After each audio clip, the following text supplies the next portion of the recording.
পাকা আম দিয়ে এত সুন্দর আইসক্রিম বানানো যায়, তোমরা ঘরে না বানালে একবার একদম জানতে পারবে না। দুটো উপকরণ দিয়ে আজকে বানিয়েছি পাকা আমের আইসক্রিম।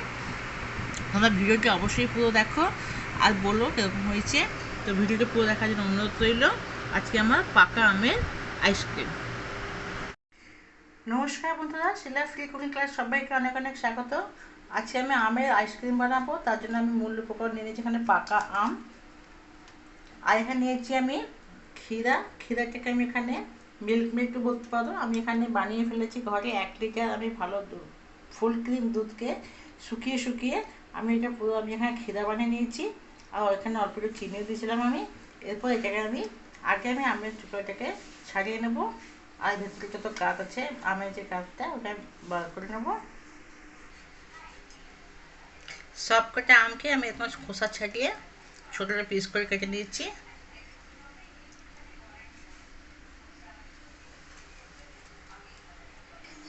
আম সব এখানে আমি ছোটো ছোটো কেটে নিয়েছি, এখানে গ্রাইন্ডিং জার নিয়ে নিয়েছি। এর মধ্যে আমি সবগুলো আম দিয়ে দিলাম, আর এই যে ঘরে বানিয়েছিলাম ক্ষীরা তাকে দিয়ে দিলাম।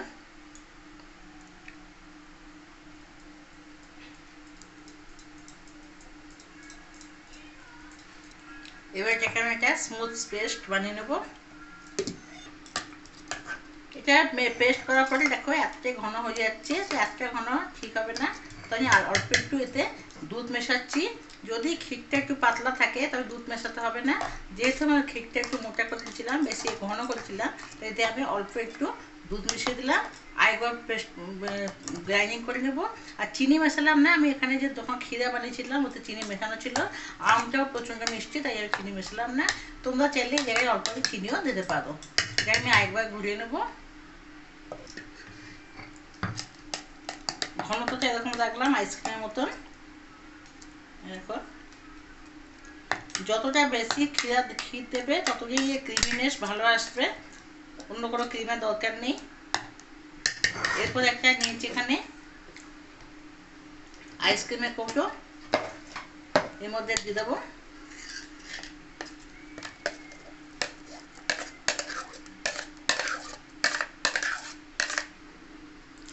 এটা ঢেলে নেওয়ার পরে আমি একটু এরকম চেপে দিলাম সমান হওয়ার জন্য। উপর দিক থেকে আমি আইসক্রিমের কিছু আমের কিছু টুকরো আমি দিয়ে দিচ্ছি।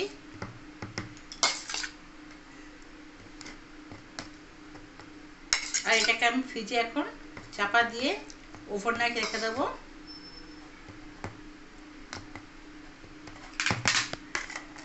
করে রেখেছিলাম, সকালবেলা এসেছি, এই যে খুলি, দেখো কি সুন্দর বসে গেছে।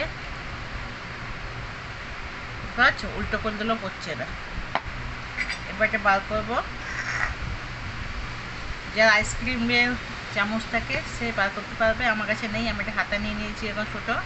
এবার এটাকে আমি এখন গোল করে